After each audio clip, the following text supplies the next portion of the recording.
If the peak is worth reaching, the climb is going to be hard. I know you're ready to give up. I feel you. You're ready to give in. You're like, I've never gone through this before. Or maybe you're at the darkest point of your life and you're ready to give up. You're at a point in your life where you feel like it's do or die. You're going through so much pain. You're going through so much agony. You're ready to give up. You're ready to quit. Listen to me very carefully. You are a warrior. It is time for you to fight. The rewards of a disciplined life are great, but they're often delayed until some time in the future. The rewards for the lack of discipline are immediate, but they are minor in comparison to the immeasurable rewards of consistent self-discipline. An immediate reward for lack of discipline is a fun day at the beach. A future reward of discipline is owning the beach. For most, we choose today's pleasure rather than tomorrow's fortune. So how can you get rid of the easy distractions? How can you keep your mind on what you're trying to do? How can you keep an attitude of doing it all and doing it now? How can you make the choice of discipline over procrastination? How can you stay focused on your ambitions? You can keep your focus on your work. You can get it done today instead of tomorrow. You've got to really work on your consistent self-discipline on a daily basis, or you'll find yourself distracted. Distracted by negative thoughts, distracted by negative people. And pretty soon, depending on the type of people you've associated with, distracted by your doubts within yourself.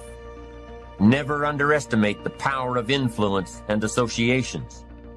And never underestimate the power of your own consistent self-discipline. Now let's take a closer look at discipline, at the 3 steps to becoming disciplined. First, true discipline is not the easiest option. Most people would rather sleep until 10 o'clock than get up at 6. It's easier to go to bed late, sleep late, show up late, leave early. It's easier not to read. It's easier to turn on the television than to open a book. It's easier to do just enough than to do it all. Waiting is always easier than acting. Crying is always easier than doing. Imagine what life would be like if we didn't have to make our bed in the morning, or keep our garage clean, or pay our taxes, or show up for work tomorrow.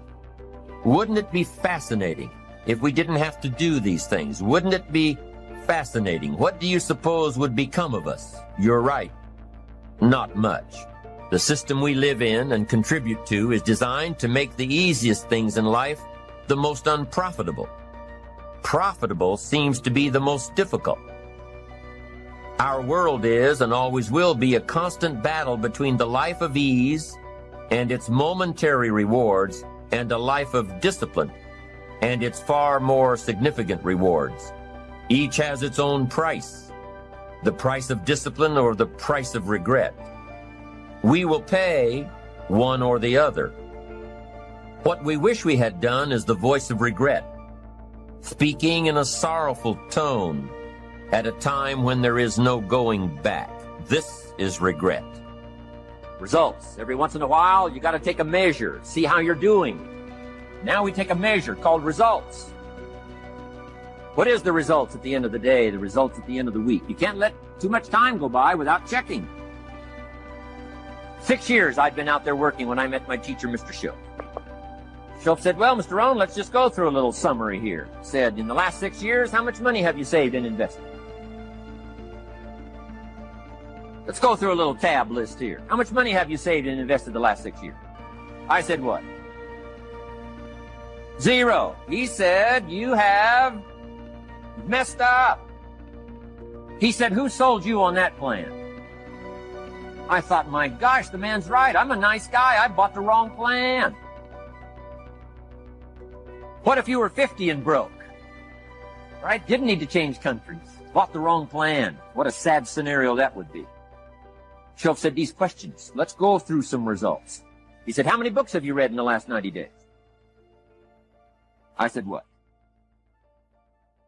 0. Wisdom of the world available? Change your life, change your future? Wisdom of the world available? Develop any skill you want? Earn the kind of income you want?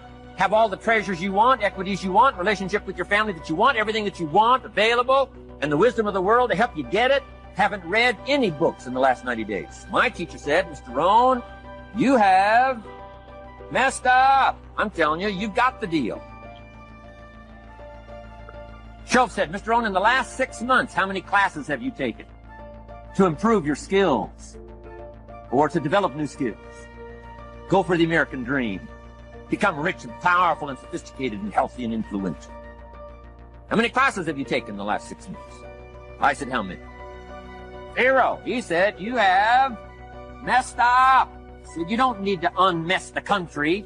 You don't need to straighten out the perplexed. You don't need to straighten out any of this stuff. All you've got to do is look within and let results teach you a great deal about your own activity, your own attitude, and your own philosophy. I went through that process. Take this phrase home. Results is the name of the game. What other game is there? You are a warrior. It's time for you not to back up, not to give up, not to give in. Stop letting stuff derail you. Stop getting stuck. Every time life don't go your way, stop getting stuck. Stop quitting. Stop giving up. Keep fighting in the midst of the struggle. Keep fighting. Keep thinking positive. Keep going. You only lose when you quit. Remember what makes you different from the weak. The difference between the weak and the strong is that when the strong have no more left, they fight, they fight, they fight. The weak, they quit, they give up, they give in, and there's nothing weak about you. So I need you to fight your way through it. I wish I had not waited 14 years. Somebody said if you want to lose something, lose money. You can get that back. 8 out of 10 millionaires have been financially bankrupt. Walt Disney filed bankruptcy 7 times and had 2 nervous breakdowns. But don't lose time. There were 14 years I sat on the sideline. 14 years I said, I don't have an investor in me like Tony Robbins. 14 years it said, I don't have an MBA or a PhD, and I can't compete with these guys. I have the complexion of rejection. And so I regret that. Because there's some people that maybe if they'd heard my voice, they would not have turned to drugs. If they'd heard my voice, their lives would have taken a different direction. And I can't get those 14 years back. That haunts me, and I think that drives me when I speak with such energy. I'm trying to make up for that time, but I can't. And this era that Fortune magazine has aptly called the era of possibilities. I want you to look out on your personal life and on your professional life. And I want you to think about something you want very badly. Just think about one goal that you'd like to achieve. Like my driving passion was to buy my mother a home because I appreciated Mama adopting us. And I said, Mama, that's something I want to do for you. And I achieved that goal. And ladies and gentlemen, let me share something with you. There's nothing like doing something that you set out to do that gives your life some meaning and power and purpose. And that gave my life some meaning and power and purpose. And I'll never forget when we drove there and I gave her the key and she got out. She, oh my God. I said, nobody could have told me that you would have done this. And I was a bad one. I was a problem kid, you know. My mama used to wear my butt out. Say, I'll whoop you behind until the cows come home. I said, I hope they hurry up. But there was nothing like that achievement. Now, here's something I want you to do. Think about some goal you want to achieve. And I don't want you to worry about how you're going to do it. That's not important. Just shut up. Get that. How is none of your business. Because of our mental conditioning, ladies and gentlemen, we unconsciously build a case on why we can't do something.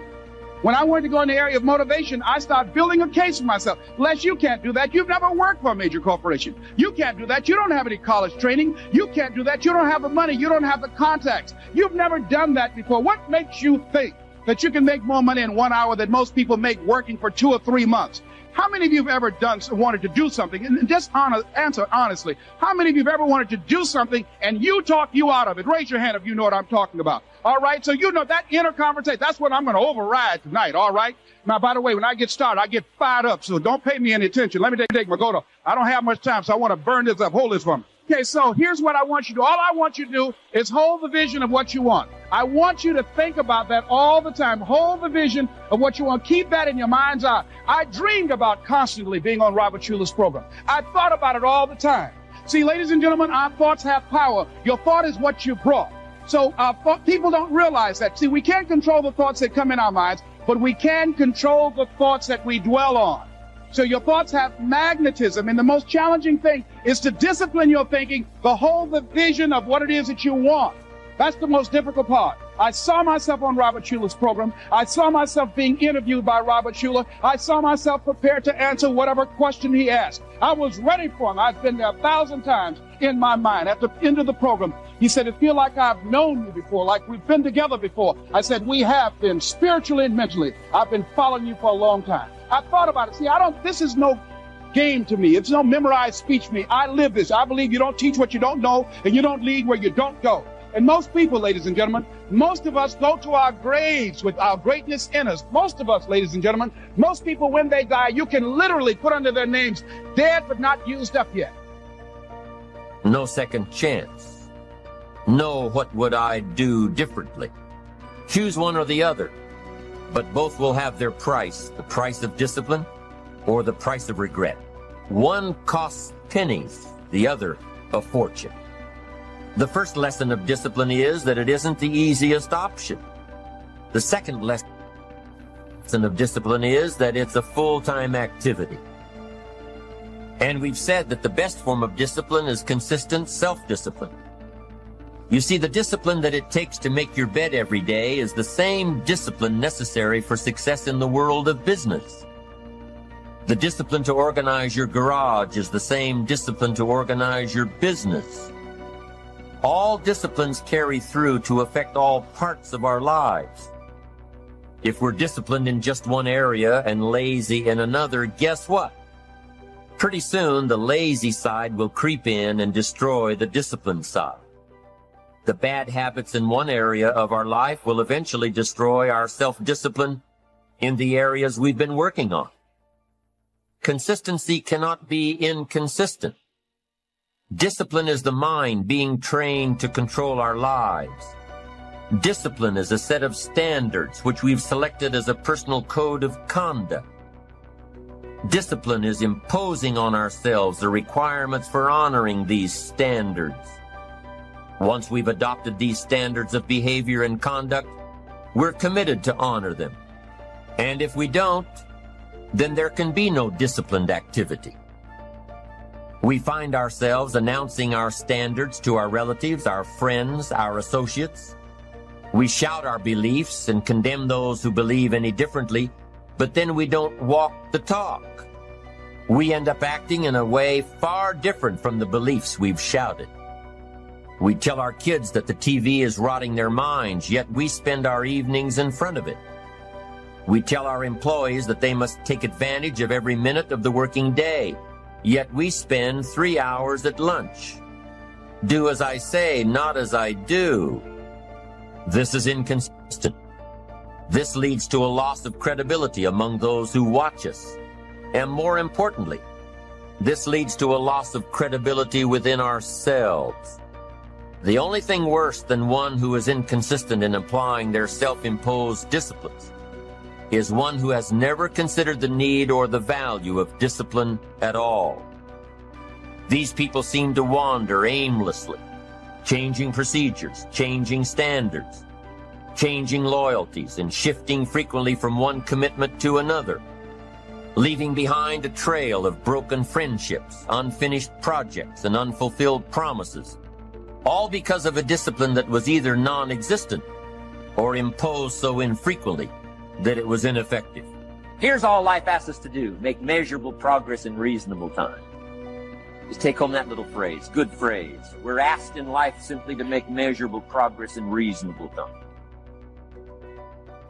We demand it of our children. How many years do you want your child to spend in 4th grade? Approximately. About 1. If it looks like they're not going to make it, we pour on the pressure, called legitimate pressure, lack of results. Peer pressure, family pressure, school pressure, community pressure. Every other kind of pressure we can bring to bear what? You can't stay more than 1 year in 4th grade. What if they're nice kids? Wouldn't you give them 3 or 4 years? The answer is no. You've got to make better progress. So you got to check fairly often. Some things you got to check every day. Some things you got to check at least by the end of the week. Salesman joins this little sales company. He's supposed to make 10 calls first week. Wouldn't it be legitimate? Call him in on Friday and say, John, what? How many calls? I mean, this stuff is simple. John says, well, say, John, well won't fit in this little box here. Well, now John starts with a story. You say, John, I made this little box so small so a story won't fit. I don't need a story. I need what? A number. A number. What will a number tell me? Everything. John's supposed to make 10 calls. What if he made 20? Say, wow. Wow. We got somebody. What if he only made 1 call? Will that tell us something about John's philosophy? And the answer is yes. Will it tell us something about his attitude? Of course. Will it tell us something about his disciplines? Of course. And if he wants a lesson in life change, all he has to do is be willing to face numbers and come up with the results that will teach you to either celebrate if you got good results or fix whatever needs to be fixed in your philosophy, attitude, activity called discipline. You don't need to go anywhere else. I do believe in affirmations. They are valuable as long as you affirm the truth. Because it says in ancient scripts, the truth will set you free. Free to do what? Amend your errors and pick up new disciplines. That's what the truth is for, to help us amend our errors and pick up the disciplines for life change. That's what the truth is for. So I do believe in affirming the truth. If you're broke, best thing to affirm is, I am broke. You put that up on the refrigerator where you can see it every day. I mean, that's how you do that. Because most people go through life holding back. Most people go through life not giving their all. Most people have their lives on hold. How many of you know you can do more than what you've been doing? Raise your hands, please. Now, ladies and gentlemen, that proves a point. That we know we can do more than what we're doing, and we're not doing it. Why? Why? I couldn't understand that. I was born in Liberty City. I knew I can do more than what I was doing when I was working for the Miami Sanitation Department. When I used to go door to door selling television sets, no money down. When I was working for Sears when it was on Biscayne Boulevard. I knew I can do more than that. But I wasn't doing, I was stuck because we don't do what we know. What we do is we operate in the context of the vision that we have of ourselves. See, I couldn't see how to do more. I knew I can do it, but I couldn't see it for me. I believed it. I didn't know it because if I knew it, I would have been manifesting it. So therefore, hold the vision of what it is that you want. The next thing is that whatever it is that you want to do, ladies and gentlemen, here's something that's very key for you. There must be on your part a willingness to do what is required, a willingness. If there are 75 things to do to achieve your goal, if there's one thing on that list of 75 that you're not willing to do, I guarantee you that's the first thing that will come up for you and will kick your butt. The day that you start living your life according to everybody else's opinion is the beginning of the end. Most of y'all don't actually know your self-worth. You don't know your self-value. So you're like a vulnerable little child. You're shaking, and it's like, everybody loves me this week, so I love me this week. Next week, it drops. So now you're running around insecure and not loving yourself, sad and depressed, based on the feedback, the responses, and the energy that the rest of the world is giving you. But have you ever considered the reason why you're going in circles is because you never stop to consider, have I ever checked my circle? Someone say, check your circle. I love me. So the day that you decide to stop loving me, I'm not going to love myself any less. I believe in me. If you stop believing in me, I'm not going to believe in myself any less. If you believe that I'm irrelevant, because you think or believe that about me, it doesn't mean that I'm going to believe it about myself. A person of character doesn't care if you discover their private life. If you are afraid that I may find out about your private life, you have no character. You are a character. The day that you allow the opinions of the outside world to dictate the way you feel about yourself. It is the beginning of the end of you living a blessed and self-loving.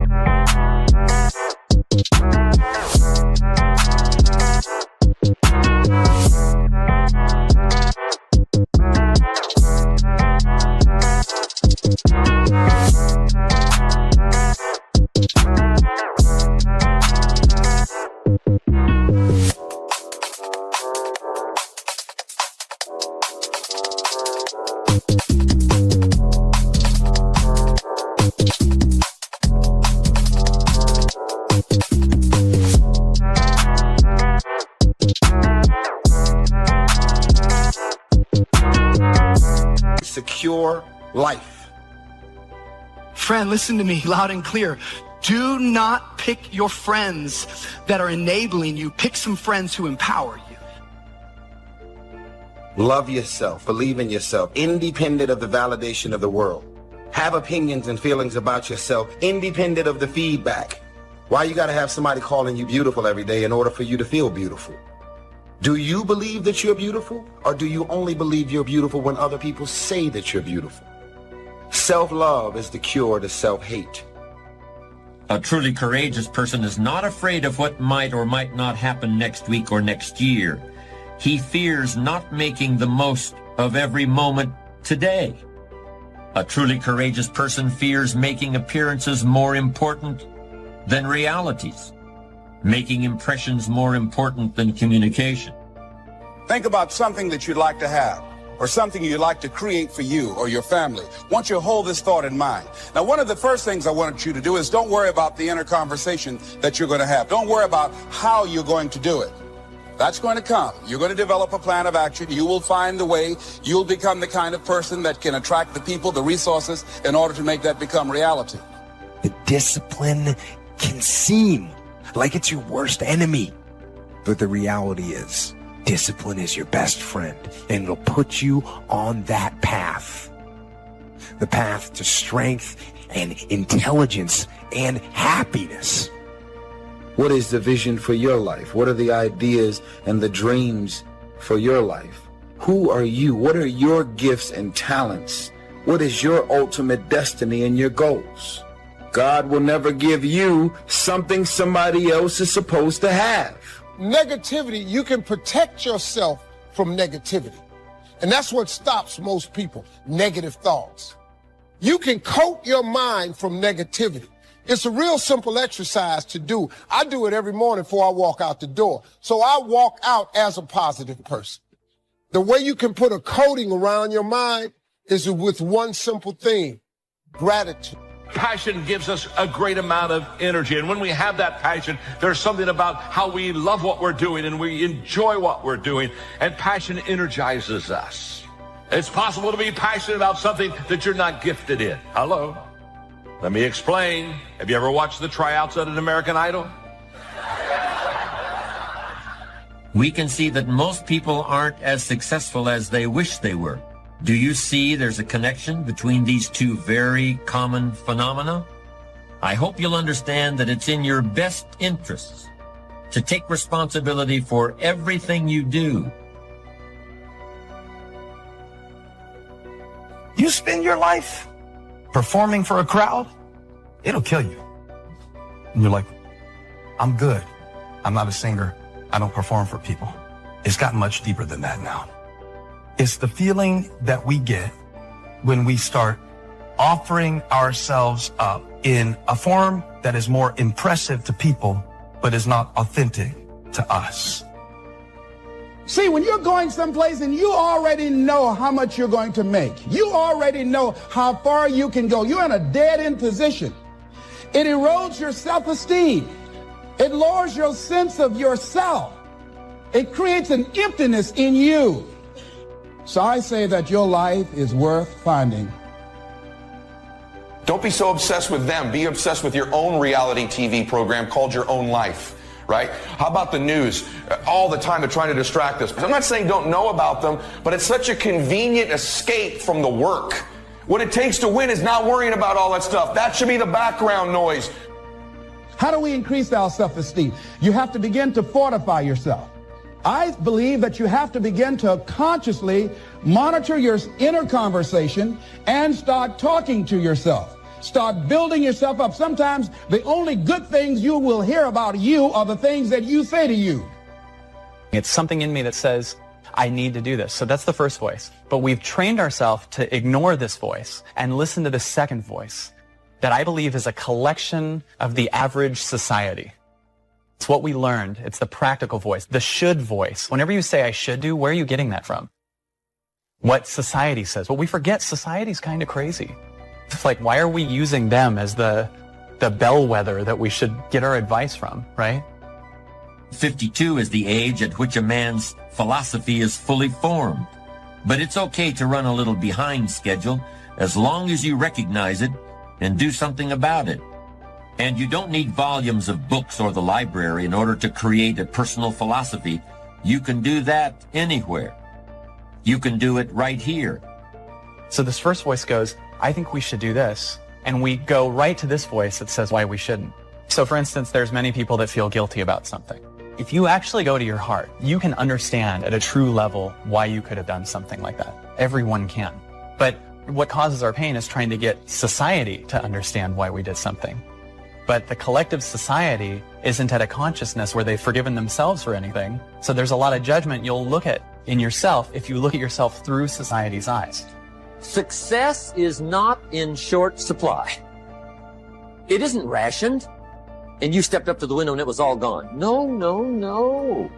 It's like an ocean here. Now,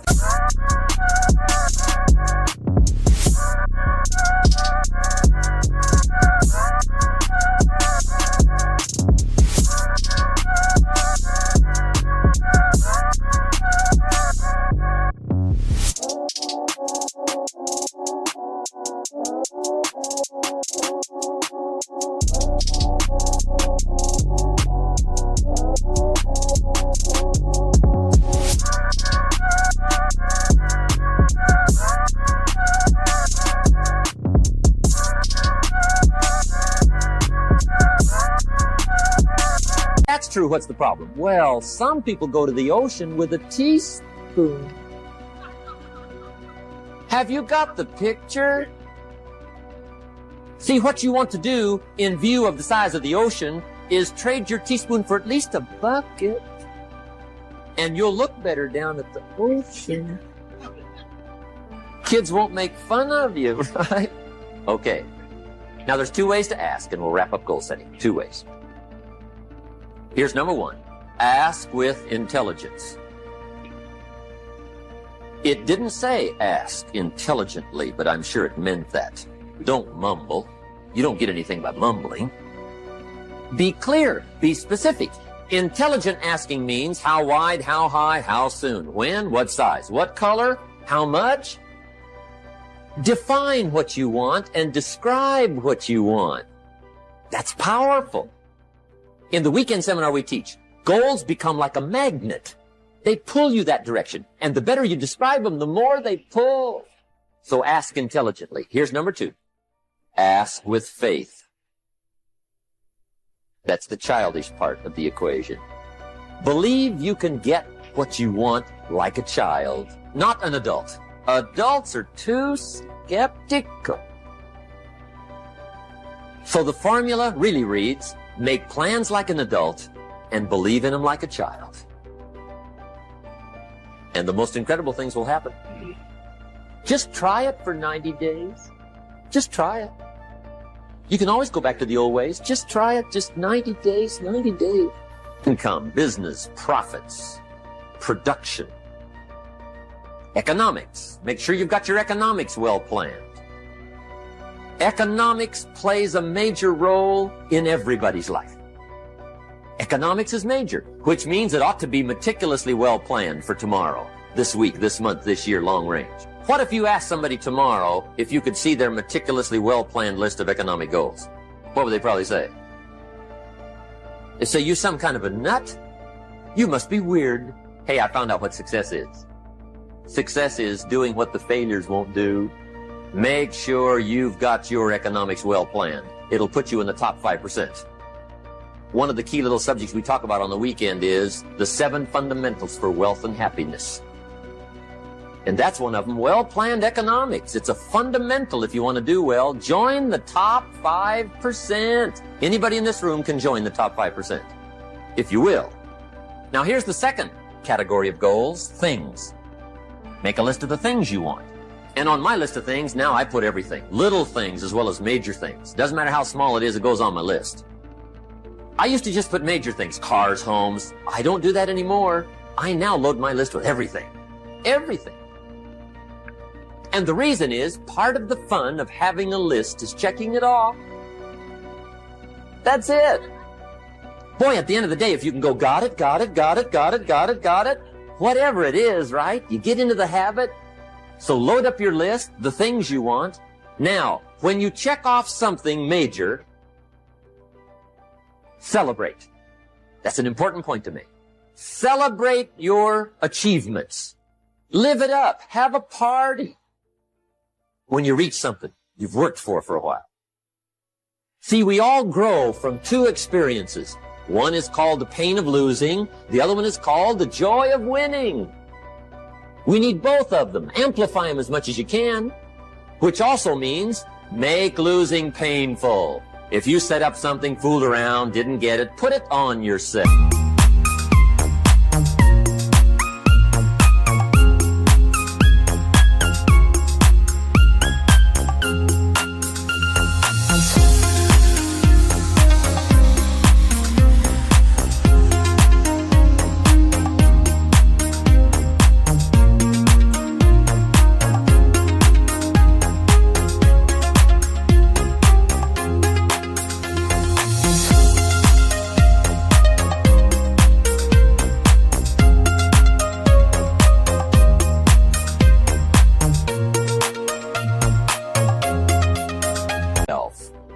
On the other side, if you did get it, congratulate yourself. Self-congratulations is a sign of maturity. Seeking congratulations is a sign of immaturity. But hey, winning and losing, see, that's what it's all about. That's the name of the game. Now, some people lead such mediocre lives, at the end of the day, they don't know whether they're winning or losing. They got no clue. Guy's just going through the day with his fingers crossed. There's a better way. Okay, here's the third category of goals, personal development.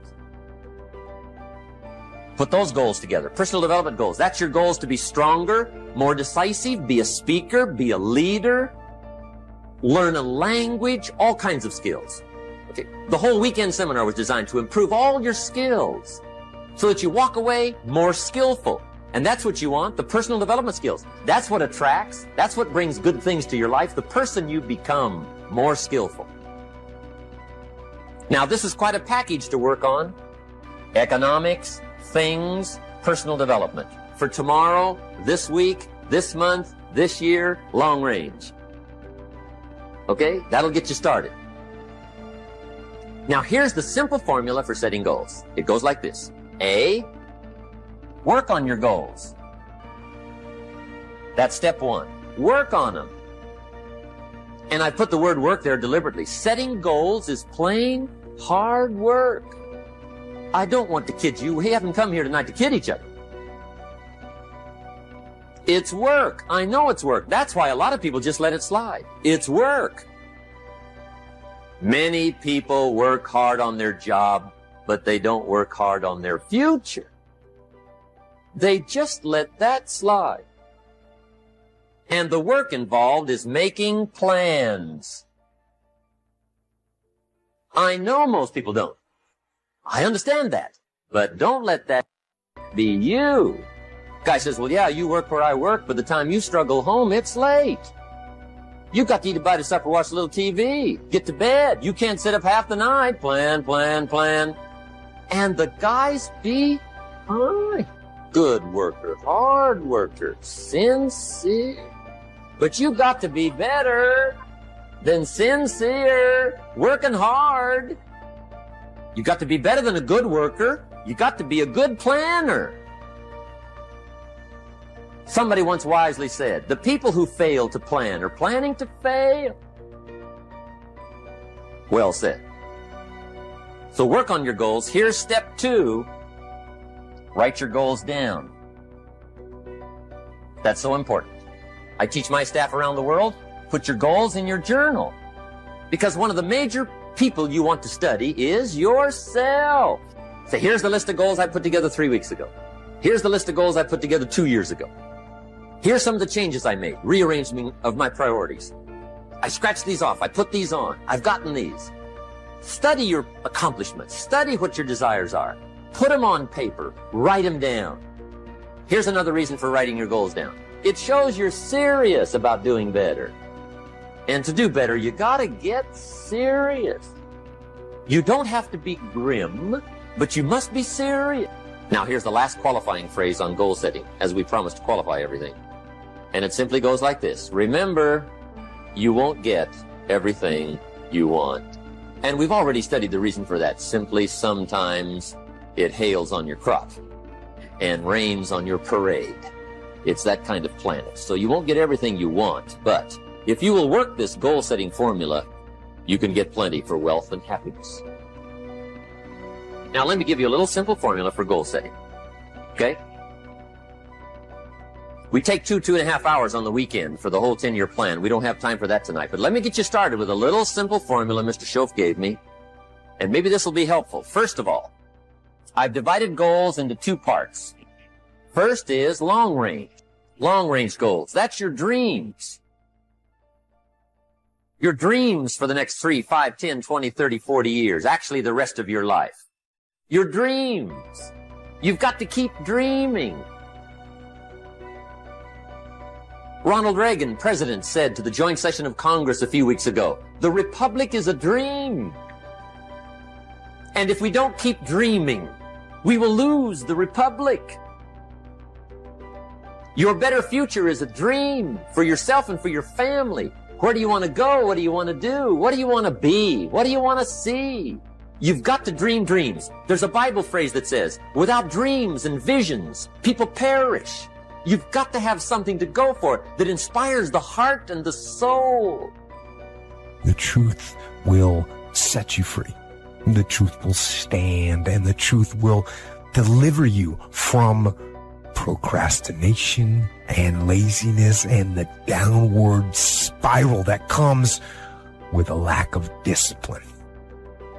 Character is the dedication to a set of standards. What are your standards that you've set for your life? I will never violate my standards. You got to say that every day. I do not tell lies. That's a standard. So don't believe the lies, believe the truth. And the truth is, you have time.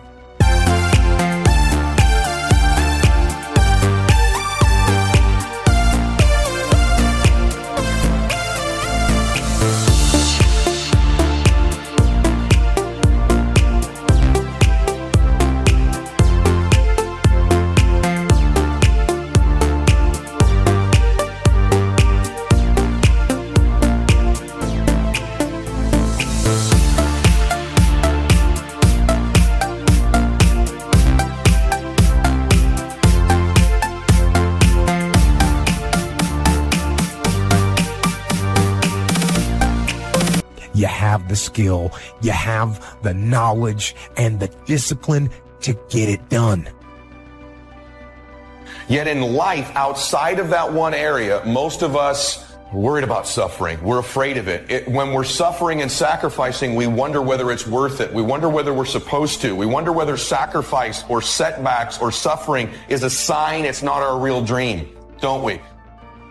If you really want to develop the power of positive thinking as a habit, as a lifestyle, as a strategy for success, then decide right now to find something to appreciate from any seemingly negative person or situation, and develop the habit of giving compliments.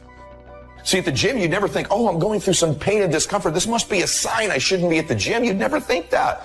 It goes with the territory. Everyone knows this. Build a bicep or a tricep or a chest or legs. You have to break it down, suffer and sacrifice for it to grow.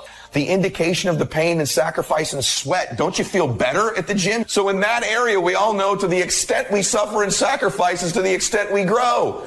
And your body is a metaphor for the rest of your life. See, if you really want to have some more positive feelings in your life, you got to keep focusing on what's right. You got to get curious. And most importantly, you got to find something to appreciate even in the tough times. Because in reality, as we've talked about so often before, the toughest times in your life sometimes provide you with the real resources to change your life. That peace that we're after lies somewhere beyond personality, beyond the perception of others, beyond invention and disguise. Your need for acceptance can make you invisible in this world. Don't let anything stand in the way of the light that shines through this form. What's the one thing that keeps you from becoming who God made you to be? What's the one thing that keeps you from using your shape? Write it down. Fear. That's the word. It's fear. It scares you to become somebody that other people may not understand. Risk being seen in all of your glory. Our eyes are not viewers. They're also projectors that are running a second story over the picture that we see in front of us all the time. Fear is writing that script, and the working title is, I'll Never Be Enough. And when I say life doesn't happen to you, it happens for you, I'm just making a conscious choice to perceive challenges as something beneficial so that I can deal with them in the most productive way. You'll come up with your own style. That's part of the fun. If you make it to the end of this video, I want you to write, self-love is the cure to self-hate. These are the type of qualities that I'm going and have been instilling in my daughter. Nobody wants to be alone. But if you show up empty, as an empty shell, and you're expecting this man to fulfill you, because as soon as he leaves, you're depleted, you're empty, and you have nothing left for yourself again. Never rely or depend on anybody to fulfill your heart. You've got to dream. Don't lose your dreams. For yourself, for your future, for your family, the dreams of love and enterprise and travel and doing things, becoming something unique on your journey here. Don't lose your dreams. Do some dreaming. That's long-range goals. You got to have those. So that's number one. Here's the second part of goals, short-range. Short-range goals. That's your goals for tomorrow, this week, this month, this year, the immediate future. We call these confidence builders. Because if you set up something short-range, go for it, get it, latch onto it, work hard, accomplish it. That starts building your strong feelings to go for your dream. Now, I've divided goals into 3 categories. Here they are. Number 1 is economic. That's your goals for money in